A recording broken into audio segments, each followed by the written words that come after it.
Big Boss biggest reality show. ఈ సీజన్‌లో ఎంటర్‌టైన్‌మెంట్‌కి హద్దే లేదు అని నాగార్జున గారు ఏమైతే చెప్పారో దానికి విచిత్రమైన సంఘటనలు, ఊహాకందని మలుపులు మొత్తం సరికొత్త కంటెస్టెంట్స్‌తో సాగుతుంది.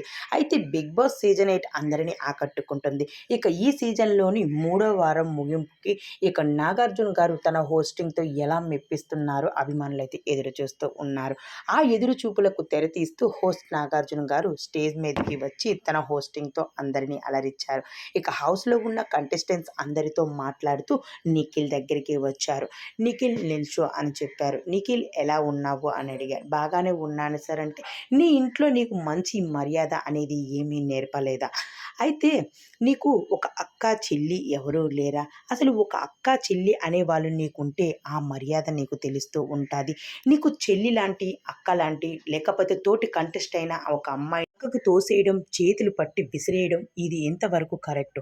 అయితే ఇది టాస్క్. ఓకే. టాస్క్ ఆడొచ్చు. కానీ అంత ఘోరంగా టాస్క్ ఆడమని మీకు బిగ్ బాస్ ఇవ్వలేదు. అయితే టాస్క్ ఆడేటప్పుడు నువ్వా నేనా అంటూ పోటీగా ఉండాలి తప్ప గాని పక్కకు తోసేసుకోవడం, నెట్టేసుకోవడం, దెబ్బలు తగిలితే ఏమవుతాది అంటూ ఒకసారి నువ్వే యశ్వినికి చెప్పావు. మరి నీ బుద్ధేమయింది అంటూ.